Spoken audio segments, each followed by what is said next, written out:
안녕하세요. 제업하는 남편 이혼 전문 안수연 변호사입니다. 오늘은 상간소송을 제기당한 피고분들이 억울해하시면서 주시는 질문 중에 자주 오해하시는 두 가지 사안을 사례로 들어서 설명드리려고 해요. 제가 상간자 손해배상 소송과 관련된 영상 여러 개 올려드렸었죠. 피고 입장에서 내가 불륜녀가 되었다고? 하면서 이게 말이 되냐면서 상담 오시는데 제가 불륜행위의 기준을 조금 정리해드려야겠다는 생각이 들어서 오늘 영상 찍게 됐습니다.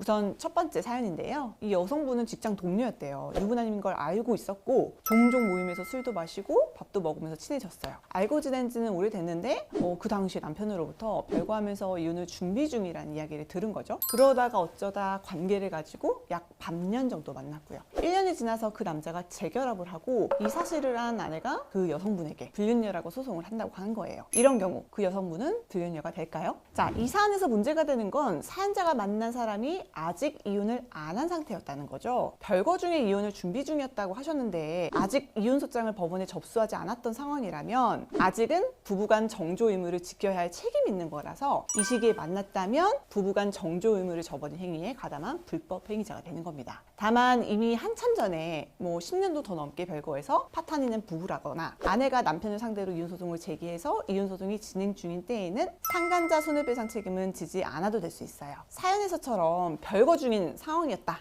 라고 하면 이 책임은 우리가 질 수밖에 없어서 위자료 액수를 낮추는 소송 전략을 취하셔야 됩니다. 따라서 내가 정말 남자 말만 믿고 속아서 교제를 시작하게 된 거라는 사실을 입증할 수 있는 증거 확보하시는 데 신경 쓰셔야겠죠. 자, 두 번째 사연인데요. 회사 친한 상사라서 말도 막 편하게 하고 농담으로 야한 얘기나 애정 표현도 했어요.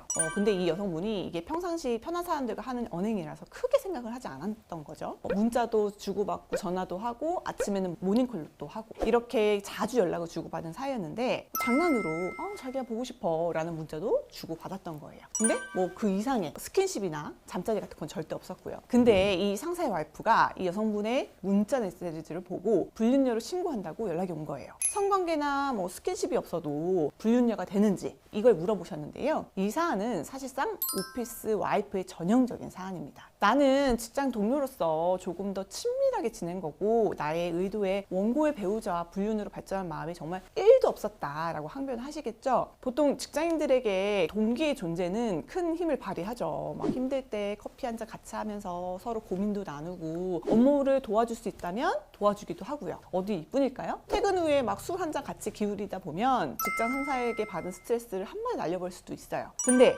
이런 동기의 역할을 이성이 맡아준다면 어떨까요? 직장인들에게 오피스 스파우즈라는 말은 이제 흔한 용어가 됐어요. 실제 부부나 애인 관계는 아니지만 직장에서 아주 친밀한 관계를 유지하는 이성 동료를 뜻하는데요. 아내 같은 여성 동료는 오피스 와이프, 남편 같은 남성 동료는 오피스 허즈밴드라고 부르죠. 어느 취업 사이트에서 직장인들 상대로 설문조사를 진행했는데 직장인 3명 중 1명이 오피스 스파우즈가 있다고 대답했다고 해요. 일단 오피스 스파우즈를 두고 있는 직장인들은 오피스 와이프, 허즈밴드 같은 존재가 회사 생활에 어느 정도 활력소가 되어서 도움이 된다라고 대답했다고 하는데요. 힘든 직장 생활 가운데 누구보다 그 일을 잘 이해해줄 수 있는 직장 동료가 있고 그 동료에게 속마음을 막 터놓고 의지할 수 있어서 회사 생활 자체가 그나마 버틸 수 있다고 한다면 좋겠지만 이게 동성 아닌 이성이고 그 연락의 빈도수가 굉장히 작고 단순 업무 얘기를 넘어서 부부 상담, 더 나아가 보고 싶다, 애칭을 붙여 대화하는 그 정도를 넘어간다면 이건 분명히 문제가 되겠죠. 우리가 모든 소송은 당사자 주장보다 증거가 중요한 거다.